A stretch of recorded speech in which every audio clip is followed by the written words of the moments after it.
கோடி கோடி வந்தனங்கள் என்னை காத்ததற்கு.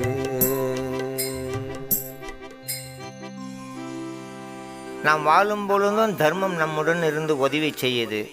நாம் மரணப்படுக்கையில் இருக்கும் பொழுதும் தர்மம் உதவி செய்யும். மரணம் அடைந்து இந்த உலகத்திலிருந்து அடுத்த உலகத்திற்கு பிரயாணம் செய்யும் பொழுதும் தொடர்ந்து தர்மம் நம்முடன் வருது. யம தூதர்களிடமிருந்து எந்த கஷ்டமும் படாமல் வைதரின் நதியை கடக்க வேண்டிய எல்லா சிரமங்களிலிருந்தும் பாதுகாத்து சுலபமாக அடுத்த உலகத்திற்கு தர்மம் நம்மளை கொண்டு போய் சேர்க்குது. வேதம் சொல்லுது, தனம் சா பௌமம் பஸ்வேயி கோஸ்தல் விஹாரிய சா துவாரம் சஜ்ஜனம் சம்சமே தேகா சித்தா தர்மே ஏகா கோச்சரா. உலகத்தில் செல்வம் சேகரிக்கிறோம். மண்ணில் புதைக்கப்பட்ட செல்வம் செத்துட்ட பிறகு மண்ணில் இருக்கும். ஒரு மாட்டு கொட்டாயில் கட்டப்பட்ட மாடு கட்டண இடத்துல இருக்கும். இறந்துட்ட பிறகு மனைவி வீட்டு வாசல் வரைக்கும் வர முடியும். நண்பர்களோ சொந்தங்களோ சுடுகாடு வர முடியும். இந்த உடல் எரிந்து சாம்பலாகும். அப்போ எது நம்ம கூட வரப்போகுது? நாம் செய்த தர்மம் தான். தர்மம் ஏகாக்க கோச்சர. நாம் செய்த தர்மம் மட்டும்தான் கடைசி வரை நம்ம கூட வரும். இந்த உடல் 5 பஞ்சபூதங்கள் அடங்கியது. இந்த உடலில் மண் இருக்குது, நீர் இருக்குது, நெருப்பு இருக்குது, காற்று இருக்குது, ஆகாயம் இருக்குது. இறந்தவுடன் உடலில் உள்ள மண்ணோடு போய் சேரப்போகுது. நீர் நீரோடு போய் சேரப்போகுது. நெருப்பு நெருப்போடு போய் சேரப்போகுது. காற்று காற்றோடு போய் சேரப்போகுது. ஆகாயமோ ஆகாயத்தோடு போய் சேரப்போகுது. ஆனால் ஆத்மா மட்டும்தான் எதிலும் கலந்திடாத தொடர்ந்து தன்னுடைய பிரயாணத்தை செய்து. மரணம் என்பது மிகப்பெரிய பரீட்சை. ஆத்மா பிராணா ஹப்பனா வியானா சமானா உதானா என்ற 5 வித காற்றின் மேலே இதயத்தில் மிதந்துக்கிட்டு இருக்கு. என்ன மந்திரம் சொல்லி இந்த 5 காற்றுகளையும் ஒருமைப்படுத்தணும்னு தெரியணும். பிறகு ஆத்மாவுக்கு என்ன மந்திரம் சொல்லி பரமாத்மாவோட ஒருமைப்படுத்தணும்னு நமக்கு தெரியணும். மரணம் என்பது மனித வாழ்க்கையில் கிடைக்கிற கடைசி சோதனை. ரொம்ப துன்பகரமான வேதனையான ஒரு நிலை அது. ஆண்டவன் நமக்கு அந்த நேரத்தில் உதவி செய்யணும். ஆண்டவன் அந்த நேரத்தில் நமக்கு உதவி செய்ய வருவார். இந்த துன்பகரமான வேதனையான சூழ்நிலையிலிருந்து தப்புறதுக்காக பகவான் சொல்கிறார், தேசம் சத்தார்த்த யுக்தானம் பஜந்தே பிரதி பூர்வகம் ததாமி புத்தி யோகம் தான் ஏனமாம் உபயந்தி. பகவத்கீதையில் 10வது அத்தியாயத்தில் 10வது பதத்தில் சொல்கிறார், யார் ஒருவன் என்னிடத்தில் அன்பு செலுத்துகிறானோ அவன் மரணப்படுக்கையில் இருக்கும் பொழுது அவன் என்னை அடையக்கூடிய அந்த உன்னதமான அறிவை நான் தருவன் சொல்கிறார். ஆகையினால்தான் பகவானோட இந்த தர்மத்தில் இருந்தோமா இம்மாதிரி சிரமமான சூழ்நிலையிலிருந்து தப்புறதுக்கு நமக்கு வாய்ப்பு உண்டு.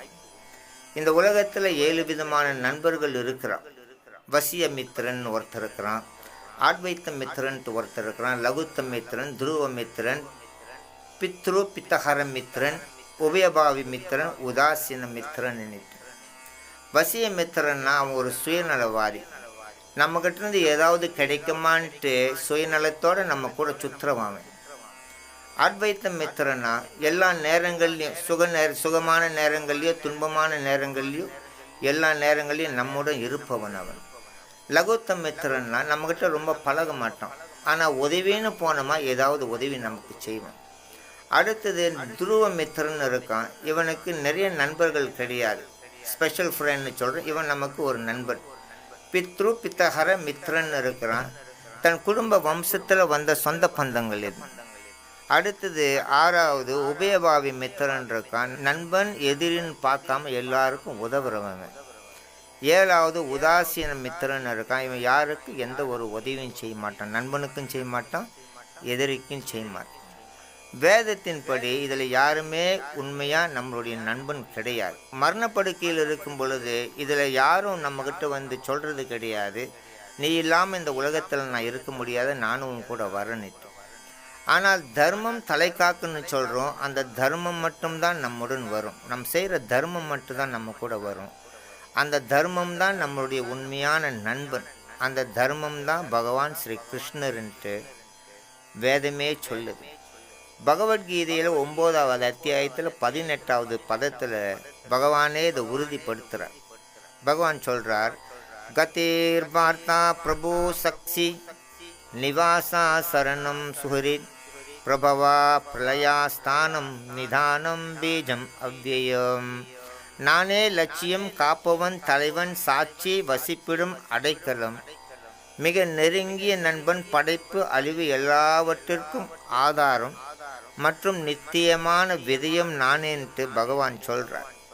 அகம் ஆத்மா குணாகேசா சர்வபூதா சயாசிதா அகம் மாடிச்சா மத்தியம் சா பூதானம் மந்த ஏவச்சா. 10வது அத்தியாயத்தில் 20வது பதத்தில் சொல்றார், எல்லா உயிர்வாளிகளின் இதயங்களிலும் வீற்றிருக்கும் பரமாத்மா நானே, எல்லா உயிர்களின் ஆரம்பம் மத்தியம் முடிவும் நானேன்னு சொல்கிறார். இந்த கலியுகத்தில் பகவானே நாம ரூபத்தில் இந்த உலகத்துக்கு வரார். கலிகாலே நாம ரூபம் கிருஷ்ணா அவதார நாம ஹைத்தே ஐயா சர்வ ஜகத் நிஸ்தாரம். கலியுகத்தில் ஆண்டவனுடைய அவதாரம் அவருடைய நாம ரூபம். இந்த ஹரே கிருஷ்ணா கிருஷ்ண கிருஷ்ண ஹரே ஹரி, ஹரே ராம ராம ராம ஹரே ஹரி.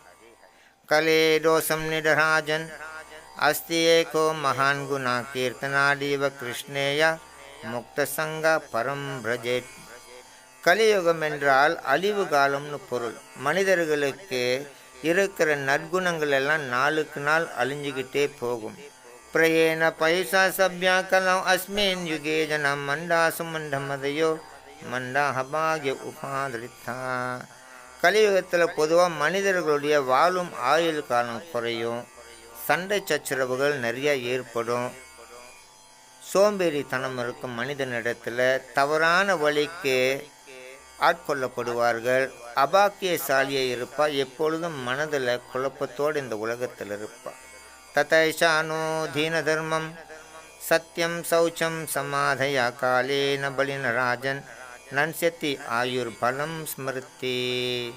பொதுவாக கலியுகத்தில் தர்மம் நாளுக்கு நாள் குறைஞ்சிக்கிட்டு போகும், சத்தியம் நாளுக்கு நாள் குறைஞ்சிக்கிட்டு போகும், தூய்மை, பொறுமை, கருணை, வாழும் ஆயுள் காலம் நாளுக்கு நாள் குறைஞ்சிக்கிட்டு போகும். வித்தம்மேவா கலோர்நேன்னம் ஜன்மச்சரா குணாதயா தர்ம நியாயம் வியவஸ்தியம் காரணம் பலம் ஈவகி. ஒருத்தனுடைய நன்னடத்தை, நட்பிறப்பு, நற்குணம், நீதி, நியாயம் எல்லாமே செல்வத்தை வைத்து தான் நிர்ணயிக்கப்படும் கலியுகத்தில். தம்பத்யே பிருச்சோரே துர்மாயைவ விவகாரிக்கே ஸ்ரித்வே பும்ஸ்ரித்வே சஹீராத்திர் விப்ரத்வே சுத்ரம் ஈவகி. ஆண் பெண்ணுடைய உறவு மேலோட்டமாக உடல் கவர்ச்சியால் மட்டும்தான் இருக்குமே தவிர ஆத்ம ரீதியில் தர்ம ரீதியில் எதுவும் அடைஞ்சிருக்காது. வியாபாரத்தில் பொய்யும் பித்தலாட்டமும் நிறைஞ்சிருக்கும். ஆண்மையும் பெண்மையும் உடலுறவு திறமையை கொண்டு தான் நிர்ணயிக்கப்படும். வெறும் பூநூல் போட்டிருக்கிற ஒருத்தன் பிராமணனா இந்த உலகத்தில் கருதப்படுவோம். இவம் பிரஜபீர் துஸ்தபீர் அக்கிர்த்தே சித்தி மண்டலே பிரம்மாவே சத்ர சுத்ரானம் யோபலி பவித்தான் ரிப்பா. உலகத்தில் நேர்மையற்ற மனிதர்கள் கூட்டம் தான் நிறைஞ்சு போய் கிடக்கும். இந்த கூட்டத்தில் உடல் பலம் கொண்டிருக்கிறவனே உலகத்தில் மற்றவர்களுக்கு தலைவனாக இருப்பான். சாஸ்திரம் சொல்லுது, தஸ்யா பிரயேசு ராஜேசு. எல்லா நாட்டு தலைவர்களும் திருடர்களாக இருப்பான். சொந்த வீட்டிலே யாரை தான் நம்புறது, யாரை நம்பக்கூடாது என்ற ஒரு சூழ்நிலை ஏற்படும் கலியுகத்தில். அன்னை எப்போ சாவான், திண்ணை எப்போ கிடைக்கும் என்கிற இந்த உலகத்தில் யார் நம்புறது, யார் நம்முடைய நண்பன், எதிரின்னு தெரியாத ஒரு சூழ்நிலை ஏற்பட்டிருக்கும் இந்த கலியுகத்தில். சில நிகழ்வுகளை கண்கூட நம்ம பார்க்குறோம். சொந்த தாயே தன் பெற்ற பிள்ளையை குப்பை தொட்டியில் போட்டு போகிறான். கணவனே தன் மனைவியோட கழுத்து நெரித்து கொள்கிறான். மனைவி கணவனை விஷம் கொடுத்து கொள்கிறா. சொந்த பிள்ளையே அப்பாவை துப்பாக்கி எடுத்து சுட்டு கொள்கிறான். வீட்டில் தான் பிரச்சனைன்னு நாட்டு பக்கம் திரும்பினா லஞ்சம் ஊழல்னு அங்கே நாட்டு தலைவர்கள் என்ற பெயரில் பகல் கொள்ளையடிக்கிற இந்த அரசியல்வாதிகள் மக்களிடமிருந்து எவ்வளவு தான் சுரண்ட முடியுமோ அதுக்கு மேலே சுரண்டு பார்க்குறான். மனிதன் மிருகத்தை விட கேவலமாக நடந்துக்கிட்டு இருக்கான் இந்த உலகத்தில். மலேசியாவில் நிறைய திருட்டு சீடி வெளியாகுதுன்ட்டு பிரச்சனை வந்தது. இந்த திருட்டு சீடியை வெளியாக்குறவங்களை பிடிக்கணுன்னுட்டு மலேசியாவில் போலீஸ்காரர்களுடைய எண்ணிக்கையை கொஞ்சம் அதிகரித்து மலேசியா முழுதும் அனுப்புனா இந்த திருட்டு சீடி வெளியாக்குறவங்களை பிடிக்க சொல்லி. ஒரு வருஷமாக மலேசியாவில் இந்த போலீஸார்கள் தேடி அலைஞ்சு இந்த திருடர்கள் பிடிக்க முடியல. பிறகு ஜெர்மனிலேருந்து 2 நாய் கொண்டு வந்திருந்தோம். அந்த 2 நாய் ஒரே மாதத்தில் இந்த திருட்டு சீடி வெளியாக்குறவங்களை பிடிச்சிருச்சு. பிறகு அந்த 2 நாய்களையும் ஜெர்மனுக்கு கொண்டு போகிறதுக்காக அதனுடைய உரிமையாளன் அந்த 2 நாய்களை வச்சுக்கிட்டு ஏர்போர்ட்டில் காத்திருந்தான்.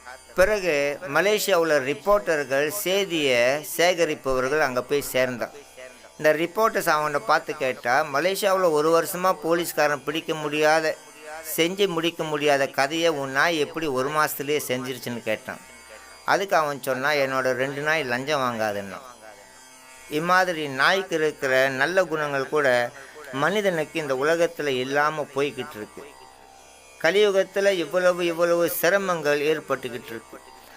வீட்டில் தான் தொல்லை, நாட்டில் தான் தொல்லை அப்படின்னு மன அமைதிக்கு கோயில் குளம் போயிட்டு வரலான்னு அங்கே போனால் அங்கேயும் தர்மம் தெரியாத சில கூட்டம் நீ பெருசா நான் பெருசான்னு சண்டை போட்டுக்கிட்டு இருக்கு. பல இடங்களில் கோயில் நிர்வாகமே கோயில் பணத்தை கொள்ளையடிக்கிறோம்.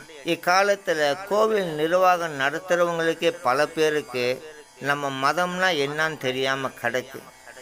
இவன் தான் சரியில்லைன்ட்டு கோயில் ஐயர்கள் இடத்துல போய் நம்ம மன கஷ்டத்தை சொன்னோமா, அவன் இதையே சாக்கா வச்சு பூஜை பரிகாரம்னு எவ்வளவு வசூல் செய்ய முடியுமோ அவ்வளவு வசூல் செய்கிறான். அவன் செய்கிற பூஜை, சொல்லுற மந்திரம் எல்லாவற்றையும் வியாபாரமாக மாற்றிட்டான். யார் இங்கே தர்மத்தையும் மதத்தையும் சொல்லி கொடுக்குறா? பக்தி இல்லாமல் இவன் சொல்கிற மந்திரத்திலிருந்து செய்கிற பூஜை வர யாருக்கு என்ன லாபம் இருக்குது? தூய்மையான இந்து தர்மத்தை அசிங்கப்படுத்துகிறான் சுயநலம் படைத்த பொறுப்பற்ற இந்த கூட்டம். பகவத் பக்தி ரினாசியா ஜத்தி சாஸ்திரா ஜப்பஸ்தப்பா அப்படின்னு சாய்வடியாசியா மண்டலம் லோக்க ரஞ்சனம்னு சாஸ்திரம் சொல்லுது. பக்தி இல்லாமல் எவ்வளவு மந்திரம் சொல்லி எவ்வளவு சாஸ்திரங்களை படித்து எவ்வளவு பூஜை பண்ணாலும் அவையெல்லாம் செத்த பிணத்துக்கு போடுற அலங்காரம் மாதிரின்னு சொல்கிறா. செத்த பிணத்துக்கு போடுற அலங்காரத்தினால யாருக்கு என்ன நன்மை இருக்குது? ஆகையினால் இந்த கலியுகத்தில் யார் தான் நம்புறது? மகாபாரதம் படித்தவங்களுக்கு இது தெரியும். வேலியே பயிர மேயுது. 2வது கேள்வி, ஒரு வாளியில் உள்ள தண்ணீரை 5 வாளிகளில் நிரப்ப முடியும். ஆனால் 5 வாளிகளில் உள்ள அந்த நீரை அதே பெரிய வாளியில் நிரப்ப முடியாது. அது என்னன்னு கேட்டோம். ஒரு பெரிய யானை தன்னுடைய தலை உடலை கொண்டு ஒரு ஊசி துவாரத்தின் வெளியே வந்துடுச்சு. ஆனால் வால் மட்டும் மாட்டிக்கிச்சு. அது என்னன்னு கேட்டேன். பிறகு 4வது கேள்வி, ஒரு இமய மலையே ஒரு சிறு நூலை கொண்டு கட்டி இழுத்திட முடியும் கலியுகத்தில். அது என்னன்னு கேட்டோம். இதற்கு யுடிசிரன் மன்னன் அழகா பதில் சொல்றார். முதல் கேள்விக்கான பதில் சொல்றார், வேலியே பயிர மேயுதுன்னா என்ன அர்த்தம்னா, ஒரு தாயோட வயிறு தான் ஒரு பிள்ளைக்கு முழுமையான ஒரு பாதுகாப்பான இடம். ஆனால் கலியுகத்தில் அங்கே பாதுகாப்பு இல்லாமல் பிள்ளைகள் போகுது. பிறகு 2வது கேள்வி, ஒரு வாளியுள்ள தண்ணீர் 5 வாளிகளை நிரப்ப முடியும். ஆனால் 5 வாளிகள் உள்ள தண்ணீர் அந்த ஒரு வாளியை நிரப்ப முடியாதுன்னா, இந்த கலியுகத்தில் ஒரு அப்பா 5 பிள்ளைகளை பாதுகாப்பு வளர்த்து பெரியவனாக்கி விட முடியும். ஆனால் 5 பிள்ளைகள் ஒரு அப்பாவை பார்க்க முடியாது. அதுதான் அதனுடைய கருத்துன்னு சொன்னான். பிறகு 3வது, ஒரு பெரிய யானை தன்னுடைய தலையை உடலை கொண்டு ஒரு ஊசி துவாரத்தில் வெளியே வந்துருச்சு. ஆனால் வால் மட்டும் மாட்டிக்குச்சின்னு சொல்கிறான். அதனுடைய கருத்து, அரசியல் என்ற பெயரில் பெரிய பெரிய திருடர்கள் தண்டனையிலிருந்து தப்பிச்சிடுவான். ஆனால் பாமர மக்கள் சிறிய சிறிய திருட்டு செய்து பெரிய தண்டையில் மாட்டிக்குவான். 4வது, ஒரு இமய மலையே ஒரு சிறு நூலை கொண்டு இழுக்க முடியும்னா அதனுடைய அர்த்தம் என்னன்னா, கலியுகத்தில் பெரிய பெரிய தோஷங்கள், பெரிய பெரிய பாவங்கள் இருந்தாலும் பகவானுடைய இந்த ஒரு திருநாமம் 16 வார்த்தைகள் அடங்கிய ஹரே கிருஷ்ணா கிருஷ்ண கிருஷ்ண ஹரே ஹரே, ஹரே ராம ராம ராம ஹரே ஹரே, ஏக கிருஷ்ண நாம சர்வ பாப்பா சையா. பகவானுடைய இந்த ஒரு திருநாமம் மனிதர்களை எல்லா விதமான தோஷங்களிலிருந்து விடுதலை செய்ய முடியும்னு சொன்னோம். மனிதர்கள் ராவும் பகலுமா கழுதை போல உழைக்கிறா, உழைத்ததை நாயை போல காக்கிறா. பிறகு வயதான காலத்தில் தனக்குன்னு ஒரு இடம் இல்லாமல் குரங்க போல ஒவ்வொரு வீடாக தாவறா. பிறகு முதியோர் இல்லம் சேர்ந்து கடைசியாக அனாதையாக உயிர் விட்டு போகிறான். ஒரு முறை கழுதை யமனை பார்த்து சொல்லிச்சு, நான் என்னுடைய எஜமானுக்கு எவ்வளவோ உழைக்கிறேன், ஆனால் நன்றி இல்லை. கொஞ்சம் கூட நன்றி இல்லாமல் என்னை வழி நடத்துகிறான். எவ்வளோ சீக்கிரமோ இந்த உலகத்திலேருந்து என்னை கொண்டு போயிட முடியுமோ கொண்டு போயிருன்னு சொல்லிச்சான். பிறகு நாய் யமதர்மனை சந்தித்த பொழுது சொல்லிச்சு, நானும் எவ்வளவோ விசுவாசமாக என்னுடைய எஜமானுக்கு கடமைகளை செய்கிறேன். ஆனால் நன்றி இல்லாமல் தட்டில் சாப்பாட்டு போட்டு உதச்சி சாப்பிடுன்னு சொல்கிறான். என்னையும் இந்த உலகத்தில் வைக்காத கொண்டு போயிருன்னு சொல்லிச்சான். குரங்கு யமனை பார்த்து சொல்லிச்சான், எனக்குன்னு சொந்த ஒரு இடம் இல்லை. அன்றாடம் ஒவ்வொரு மரமாக நான் தாவிக்கிட்டு இருக்கேன். மனிதர்கள் மரங்களை வெட்டி தள்ளிக்கிட்டு இருக்கிறார். இந்த உலகத்தில் எனக்கும் வாழ ஆசை இல்லை, என்னையும் கொண்டு போயிருன்னு சொல்லிச்சான். மனிதன் யமனை பார்த்து சொன்னானா, எனக்கு இன்னும் இந்த உலகத்தில் வாழ ஆசையாக இருக்குது, என்னை எங்கேயே விட்டுட்டு போயிருன்னு சொன்னான். இந்த உலகத்திலிருந்து நம்ம என்னத்தை கொண்டுட்டு போக போகிறோம்? ஒரு பெரிய பணக்காரன் இருந்தான். அவங்ககிட்ட கொஞ்சம் நன்கொடைக்காக ஒரு சாமியார் போயிருந்தார். அந்த பணக்காரன் அவருக்கு எந்த ஒரு நன்கொடையும் கொடுக்கல. இருந்தாலும் அந்த இடத்துக்கு போகும் பொழுதெல்லாம் அந்த சாமியார் அந்த பணக்காரனை பார்த்து ஏதாவது நன்கொடை கேட்டுக்கிட்டு தான் இருப்பார். எத்தனை முறை கேட்டு இருந்தாலும் அந்த பணக்காரன் அவனுக்கு எந்த ஒரு நன்கொடையும் கொடுக்கல. நீண்ட காலத்திற்கு பிறகு அந்த பணக்காரன் வயதாகி மரணப்படுக்கையில் இருந்தான். அந்த நேரத்தில் அந்த சாமியார் அதை கேள்விப்பட்டு அவனை பார்க்க போனார். அவனை பார்த்து சொன்னார், உலகத்தில் உன்னை போல நல்லவன் யாரும் கிடையாதுன்னு சொன்னார். நீ இறந்துட்ட பிறகு சொர்க்கலோகம் போவ அப்படின்னு சொன்னார். அதுக்கு அவன் கேட்டான், எப்படி நான் சொர்க்கலோகம் போவேன்? நீங்கள் வந்தப்போ நன்கொடை கேட்டப்போ உங்களுக்கு ஒரு நன்கொடையை கொடுக்காத ஏசி அனுப்புனேன்னு, உங்களை திட்டி அனுப்பியிருக்கிறேன், எப்படி நான் சொர்க்கலோகம் போவேன்னு சொன்னேன். அதற்கு அந்த சாமியார் சொன்னார், நீ எனக்கு ஒரு நல்லது செஞ்சுருக்க. நீ என்னை திட்ட பொறுமனா என்னான்னு உங்கள்கிட்ட இருந்து நான் கற்றுருக்கேன். ஆகையினால் நீ செத்துட்ட பிறகு சொர்க்கலோகம் போக பயப்படாதுன்னு. ஆனால் சொர்க்கலோகத்தில் ஒரே ஒரு பிரச்சனை தான் இருக்குன்னு சொன்னான். சொர்க்கலோகத்தில் எவ்வளவோ இன்பங்கள் அனுபவிக்க முடியும், இருந்தாலும் ஒரே ஒரு பிரச்சனை இருக்குது சொர்க்கலோகத்தில்னு. என்ன பிரச்சனைன்னு கேட்டான். அதற்கு அவர் சொன்னார், சொர்க்கலோகத்தில் கொசு ஜாஸ்தியாக இருக்குன்னா, நிறைய கொசு இருக்குன்னா. இருந்தாலும் பயப்பட வேண்டிய அவசியம் கிடையாது, அங்கே கொசு வலைகளும் நிறையா இருக்குது, அதை நீங்கள் பாவச்சிக்கலான்னு சொன்னான். இருந்தாலும் ஒரே ஒரு பிரச்சனை இருக்குது, அந்த கொசு வலைகள்லாம் ரொம்ப பழமை வாய்ந்தது. அதில் நிறைய துவாரங்கள் இருக்குது, ஓட்டை இருக்குது, கொசு சுலபமாக உள்ளுக்கு நுழைஞ்சிட முடியும். இருந்தாலும் நீ கவலைப்பட வேண்டிய அவசியம் கிடையாது, ஏன்னா அங்கே அந்த கொசு வலையை தைக்கிறதுக்கு நூல் இருக்குன்னா. ஆனால் ஒரே ஒரு பிரச்சனை தான் இப்போ இருக்குது, அந்த கொசு வலையை தைக்க நூல் இருந்தாலும் அதை தைக்கிறதுக்கான ஊசி அதுக்கு இல்லை. ஆகையினால் இங்கேருந்து போகும் பொழுது ஒரு ஊசியை கூடிய கொண்டு போயிடணும். அதை கேட்ட பணக்காரன் கோபம் கொண்டு சொன்னான், சாமி என்ன கதை பேசுகிறீங்க? என்னோடய உடலையே நான் கொண்டு போக முடியாது, அது எரிஞ்சு சாம்பலாக போகுது. என்னோடய உடலையே கொண்டு போக முடியாதுன்னும் பொழுது இந்த ஊசி எப்படி கொண்டு போக முடியும்னு சொன்னேன். அதுக்கு தான் அவர் சொன்னார், இதை தான் மறுபடியும் நான் சொல்ல விரும்பினேன். நீ தர்மம் செய்திருந்தால் தர்மம் உன் கூட வரப்போகுது, மற்ற கதைகளெல்லாம் இந்த உலகத்தில் உன் கூட வரப்போகிறது கிடையாது. தர்மம் செய்ன்னு சொல்லியிருந்தேன். உலகத்தில் இறந்த பிறகு இங்கேருந்து ஒன்றுமே கொண்டு போக மாட்டோம்ன்ட்டு எவ்வளோ பேருக்கு தெரியும். இருந்தாலும் அவர்களுக்குள்ளே இருக்கிற ஆசையின் காரணத்தினால மனிதர்கள் மறுபடியும் இந்த பாவம் நிறைந்த செயல்களில் ஈடுபட்டிருக்கா. இந்த உலகத்திலிருந்து ஒன்றுமே நம்ம கொண்டு போகிறது கிடையாது. ஸ்ரீபாத் சங்கராச்சாரியார் சொல்கிறார், இந்த உலகத்தில் வாழும் பொழுது நமக்கு மனித உடல் கிடைச்சிருக்கு. இந்த மனித உடலில் இருக்கிற ஒவ்வொரு அங்கமும் நாளுக்கு நாள் அது தன்னுடைய சக்தியை இழந்துக்கிட்டு இருக்கு. காது அதனுடைய சக்தி இழக்குது, கண் அதனுடைய சக்தி இழக்குது, வாய் அதனுடைய சக்தி இழக்குது. 16 வயதில் இருந்த வேகம் 70 வயதிலேயோ 80 வயதிலேயோ நமக்கு இருக்கிறது கிடையாது. 16 வயதில் இருந்த கேட்குற வேகம் 60 70 80 வயதில் குறைஞ்சி போய் கிடக்கு. 16 வயதில் பார்த்த கண்களுடைய வேகம் 60 70 80 வயதில் குறைஞ்சி போய் கிடக்கு. பேசுகிற வேகம், நடக்கிற வேகம், மூச்சு விடுற வேகம் எல்லாமே நாளுக்கு நாள் தன்னுடைய சக்திகளை எழுந்து குறைஞ்சிக்கிட்டு தான் போய்கிட்டு இருக்கே தவிர எதுவுமே முன்னேற்றத்தை அடையல. இருந்தாலும் மனிதனிடத்தில் ஒன்று மட்டும் குறையாமல் இருக்குன்னு அவர் சொல்கிறார். ஆசைதான் மனிதனிடத்தில் குறையாமல் இருக்கே தவிர மற்ற அங்க உறுப்புகள் அதனுடைய சக்திகளை இழந்துக்கிட்டு இருக்கு.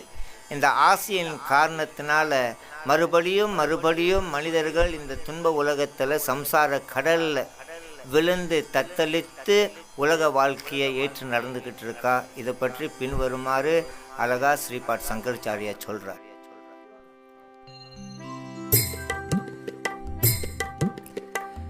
அங்கம் கலிதம் பலிதம் முண்டம் தசவிகனம் ஜாததுண்டம் அங்கம் கலிதம் பலிதம் முண்டம் தசவிகனம் ஜாததுண்டம் ப்ரிதோயாத்தே கிருத்வாதந்தம் ப்ரிதோயாத்தே கிருத்வாதந்தம் ததாபி ந முஞ்சாதி ஆசபிண்டம் புனரப்பி ஜனனம் புனரப்பி மரணம் புனரப்பி ஜனனம் புனரப்பி மரணம் புனரப்பி ஜனனே ஜயதி சயானம் ஏ சம்சாரே பஹுரோ சாரே ஏ சம்சாரே பஹுரோ சாரே கிருபயா பாரே பஹே முராரே संसारे बहुदो सारे कृपया पारे कहे मुरारे हे मुरारे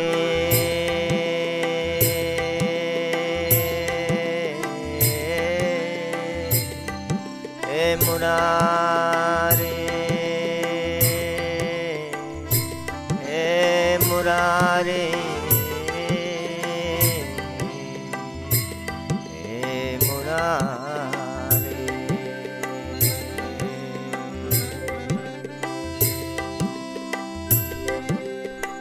गोविंद नहीं तुझे गोविंद नहीं तुझे गोविंद नहीं तुझे मूढ़ मन में गोविंद नहीं तुझे गोविंद नहीं तुझे गोविंद नहीं तुझे मूढ़ मन में ஒன்றுமில்லா உலகினிலே பொருளை தேடி அலைகின்றாயே மூடத்தனம் விட்டு விட்டு கோவிந்தனை துதி உண்மையெல்லாம் உலகினிலே உண்மையை தேடி அலைகின்றாயே மூடத்தனம் விட்டு விட்டு கோவிந்தனை துதி நிலையில்லா உலகினிலே நிலைத்து வாழ எண்ணுகிறாயே மூடத்தனம் விட்டு விட்டு கோவிந்தனை துதி உலகில் பிறந்த ஒவ்வொரு ஜீவனும் நிச்சயமாக இறக்க வேண்டும் மூடத்தனம் விட்டு விட்டு கோவிந்தனை துதி இடையில் வந்த உறவுகளெல்லாம் இடையினிலே பிரிந்து போகும் மூடத்தனம் விட்டு விட்டு கோவிந்தனை துதி எனக்கு பதிலானே போ என்றால் போவானா உன் சொந்த பந்தம் மூடத்தனம் விட்டு விட்டு கோவிந்தனை துதி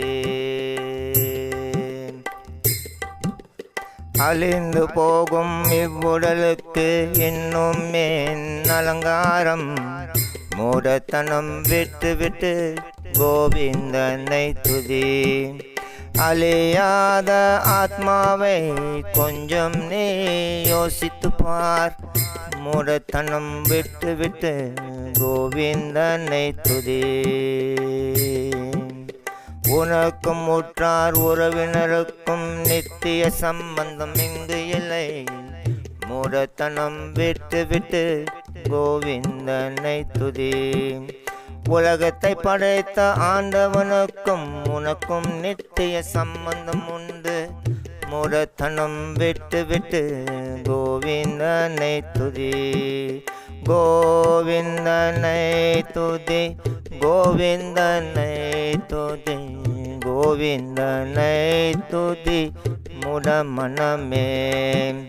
வாழ்வின் இறுதியினில் நிச்சயம் முன்னை காக்கும் இந்த கோவிந்தனின் திருநாமம்.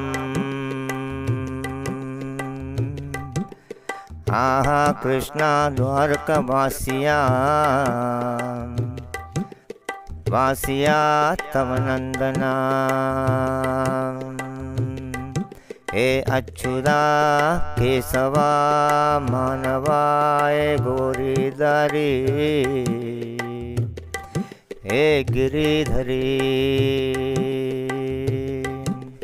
शंकुचक्रा गदावान्ने पुंडरीकाक्षा, रक्ष मां शरणागतम्, रक्ष मां शरणागतम्. திரௌபதி கண்ணனை அழைக்கின்றான், தன் உயிரை கொடுத்து அழைக்கின்றான்.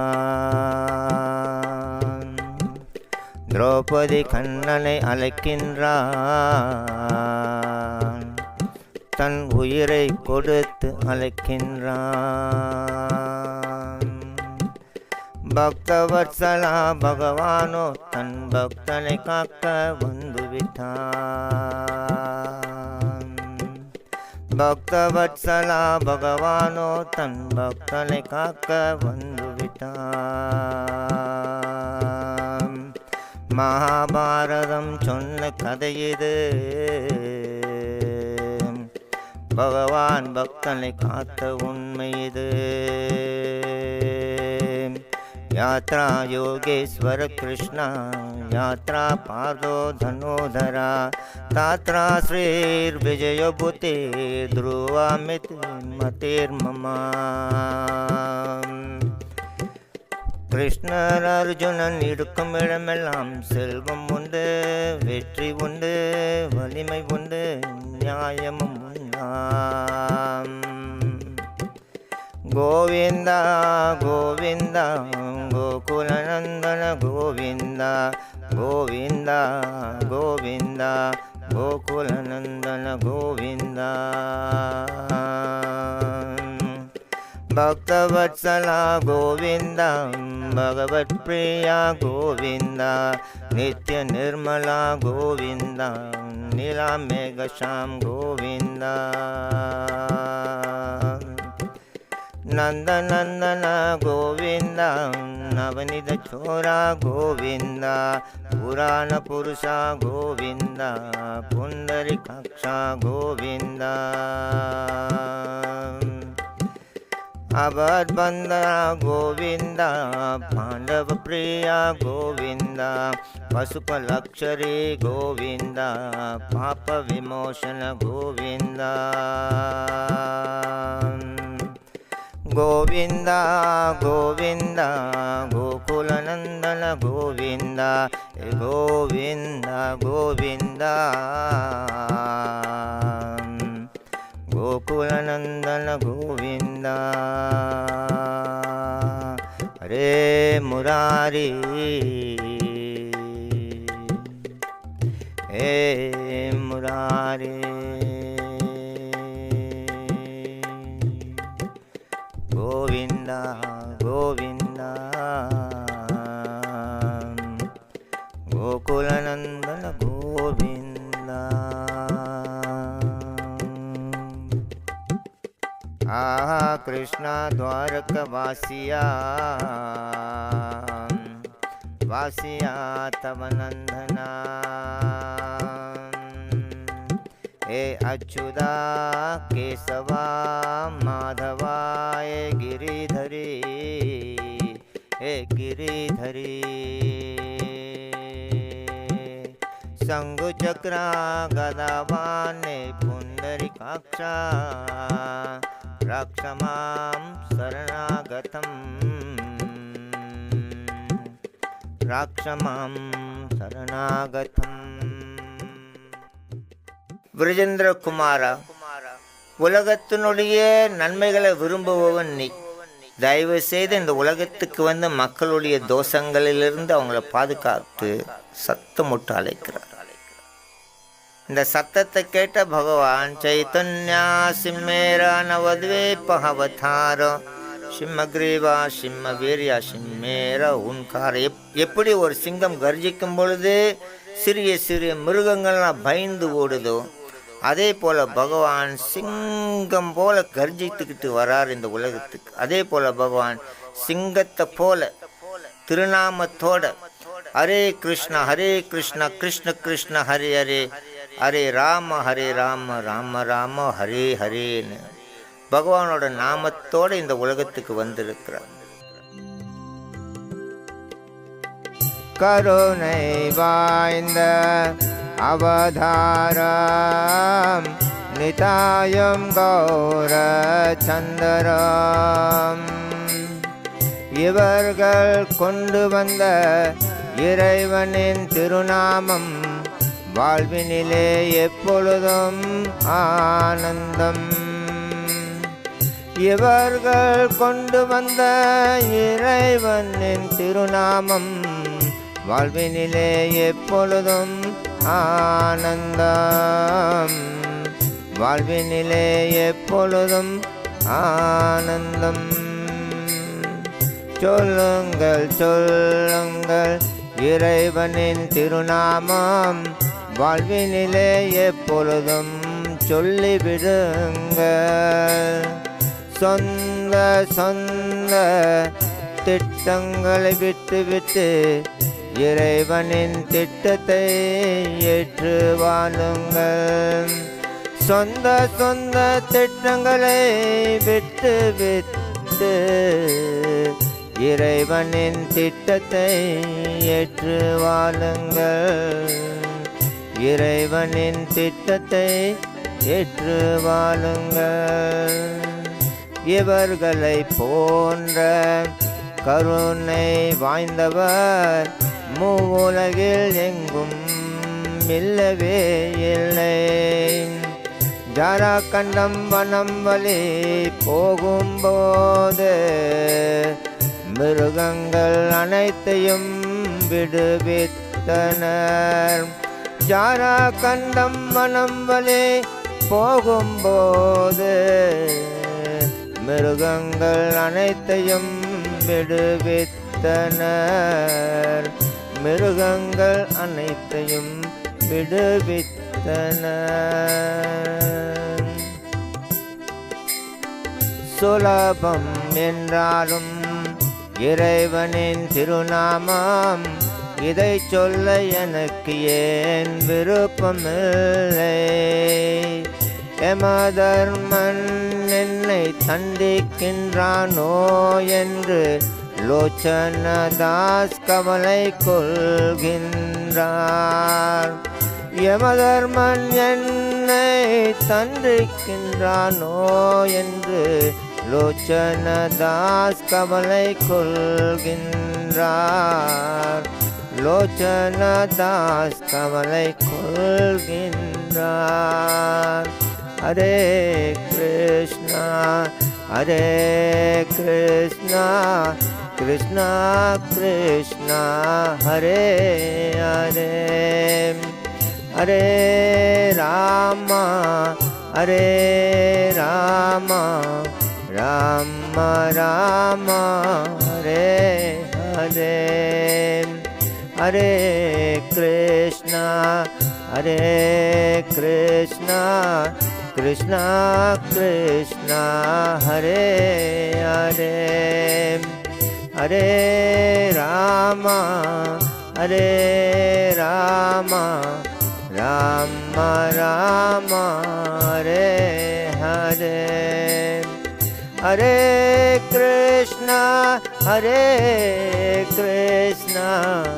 கிருஷ்ணா கிருஷ்ணா ஹரே ஹரே हरे राम हरे राम राम राम हरे हरे।